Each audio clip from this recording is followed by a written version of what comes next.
Hi, I'm Mike with PWR. Today we'll be working on a 2005 Dodge Ram 1500. We'll be replacing a leaking power steering pump.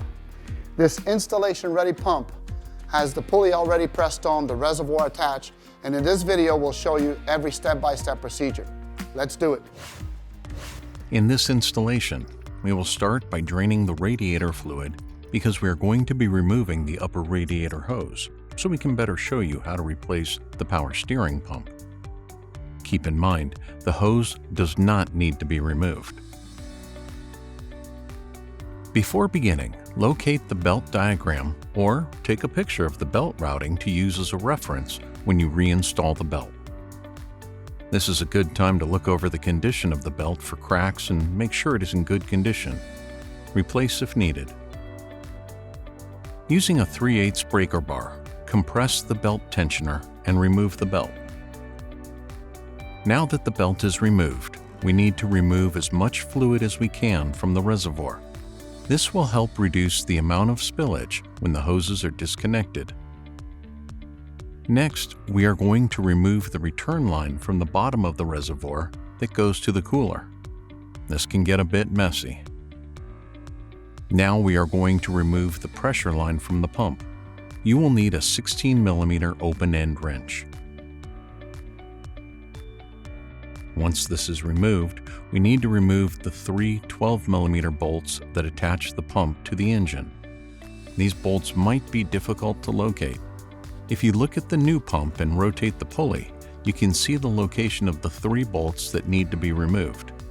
And by the way, this PWR pump is installation ready and comes complete with the reservoir and the pulley already attached. Once the pump has been removed, compare the old pump to the new pump and make sure it is an exact match, making sure all the fittings are correct and in the right location. Now it's time to install the new pump in the reverse order it was removed. Once installed, we will reattach the pressure hose. But first, here's a very important step. Make sure you replace the O-ring with the new one that was supplied with the new pump.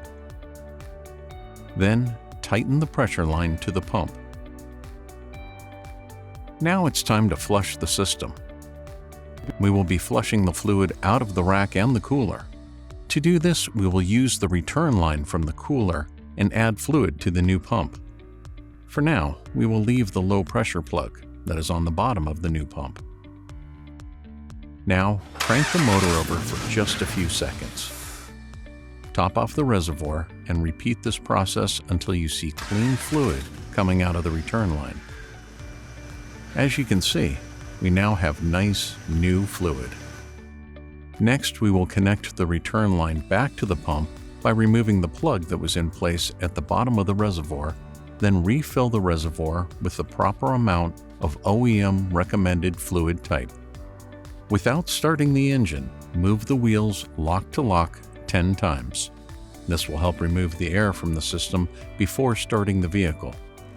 Why do we do this? Because removing the air before starting will ensure that we do not damage the internal parts of the new pump on initial startup. Now that we have done this, we will need to make sure we have topped off the reservoir with any additional fluid needed. Now, start the vehicle. Turn the wheels back and forth again 10 times, and then check for leaks. If you see no leaks, it's time to take it for a test drive. Well, Ray makes it look easy because our products are installation ready. Here's a quick recap. Check belts for cracks or oil contamination. Check hoses for leaks or wear and consider replacing them if they are 5 years old or older. Inspect the power steering system and suspension. Compare the new product to the old product. Always install a new remote reservoir if applicable. Every part should be installed to factory torque specs. Flush the system with recommended fluid type. Vacuum bleed the system every time a line is opened. Be sure to watch our other video on flushing and vacuum bleeding a power steering system. Remember, our products are 100% new, 100% tested, engineered in Memphis, Tennessee. See you on the next video.